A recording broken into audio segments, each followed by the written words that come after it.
भगवान शिव को हल्दी कुमकुम अर्पित करना चाहिए अथवा नहीं। यह प्रश्न जो है बहुत ज्यादा ही सुनने को प्राप्त होता है। हम जब कभी भी किसी के यहाँ पूजा करवाने के लिए जाते हैं, अनुष्ठान करवाने के लिए जाते हैं, तो लोग हमसे यह प्रश्न अवश्य पूछते हैं। और अगर हम भगवान शिव की ही पूजा करवा रहे हैं, रुद्राभिषेक करवा रहे हैं, तो बीच पूजा में भी लोग हमसे टोक देते हैं कि भगवान शिव पर हल्दी और कुमकुम चढ़ाना चाहिए, क्या तुलसी पत्र चढ़ाना चाहिए, क्या लाल फूल चढ़ाना चाहिए अथवा नहीं। यहां तक कि लोगों के मन में लाल फूल चढ़ाने तक का संशय बना हुआ है। लोगों का यह व्यवहार देख करके ऐसा लगता है कि भगवान शिव को लाल रंग से घिरना है। लोगों ने इस कुक्षित विचारधारा को इतना महिमा मंडित कर दिया है कि अब जो है कि कोई भी भगवान शिव पर हल्दी कुमकुम अर्पित नहीं करता है।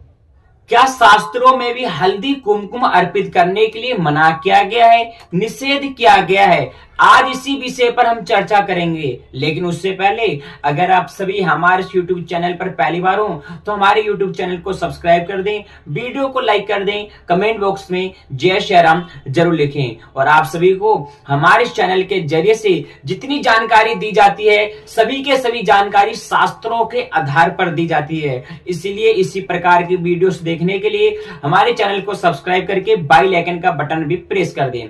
तो प्रिय बंधुओं, भगवान शिव पर हल्दी कुमकुम तुलसी पत्र लाल फूल इत्यादि चढ़ाने का कहीं भी निषेधात्मक वाक्य प्राप्त नहीं होता है।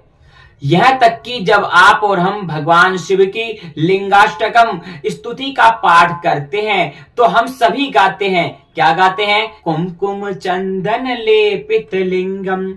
लिंगाष्टकम का श्लोक कुमकुम चंदन लेपित लिंगम, अर्थात शिवलिंग को चंदन और कुमकुम से लेपित बताया गया है। शिवलिंग का लेपन कुमकुम और चंदन से करना चाहिए, आटे से करना चाहिए, चंदन से करना चाहिए, आंवले के चूर्ण से करना चाहिए, उड़द की दाल से करना चाहिए, कुमकुम से करना चाहिए, हल्दी से लेपन करना चाहिए। इनका एक परत जो है भगवान शिव पर लेपन होना चाहिए। एक श्लोक और मिलता है, आइए गाते हैं। सुगंधमलकं दधादं हरिद्रां च यथा कर्मं ततः संसौध्ये सलीले लिंगम वीरमथा पीव। शिव महापुराण के अंतर्गत वाहिवी संहिता के उत्तरखंड में यह श्लोक प्राप्त होता है, जिसमें स्पष्ट रूप से कहा गया है कि भगवान शिव को कुमकुम अर्पित करना चाहिए। हल्दी चढ़ाने का भी प्रमाण प्राप्त होता है।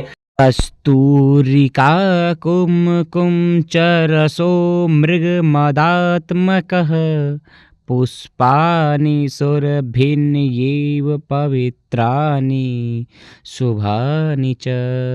इस श्लोक में भी यह बताया गया है कि भगवान शिव को आंवले का चूर्ण और हल्दी अर्पित करनी चाहिए। इन दोनों प्रमाणों से यह तो साबित हो जाता है कि भगवान शिव को हल्दी कुमकुम अर्पित किया जाता है। अब जब लोग हमसे यह प्रश्न करते हैं कि पंडित जी हल्दी कुमकुम भगवान शिव को अर्पित नहीं करना चाहिए, तब हम उनसे पुनः प्रश्न करते हैं कि यह वाक्य कहां पर लिखा हुआ है, आपको यह जानकारी कहां से प्राप्त हुई है? और जहां से प्राप्त हुई है उसने ये भी तो बताया होगा कि स्पष्ट रूप से इस जगह पर, इस ग्रंथ में या इस पुराण में यह बात लिखा हुआ है।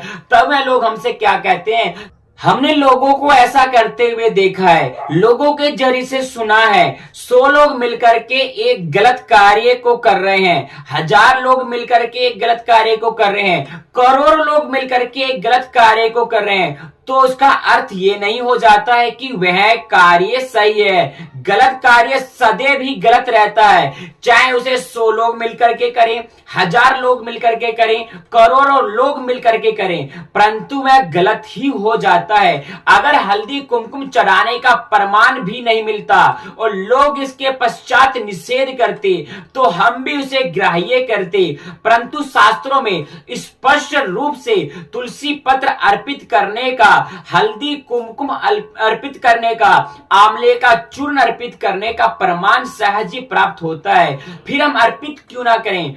तो प्रिय बंधुओं, मेरे द्वारा प्रस्तुत यह जानकारी आप सभी को पसंद आया हो तो वीडियो को लाइक कर दें, कमेंट बॉक्स में जय श्री राम जरूर लिख दें, चैनल पर पहली बार हो तो चैनल को सब्सक्राइब कर दें। इसी प्रकार की सारी धार्मिक जानकारी जानने के लिए भी शास्त्रों के आधार पर सब्सक्राइब करने के साथ ही बेल आइकन का बटन भी प्रेस कर दें ताकि हर एक वीडियो अपलोड होती सबसे पहले आप तक पहुंच सके। और प्रिय बंधुओं, अगर आप सभी को किसी भी प्रकार का कोई संशय अभी भी बना हुआ है तो आप सभी हमें इंस्टाग्राम पे फॉलो करें, जिसका लिंक आपको वीडियो के डिस्क्रिप्शन में मिल जाएगा। वैसे जाकर के आप हमको इंस्टाग्राम पे फॉलो करके अपना मैसेज करें, हम आपके मैसेज का रिप्लाई 24 घंटे के अंदर देने का प्रयास करेंगे। मिलते हैं अगली वीडियो में, तब तक के लिए जय श्री राम।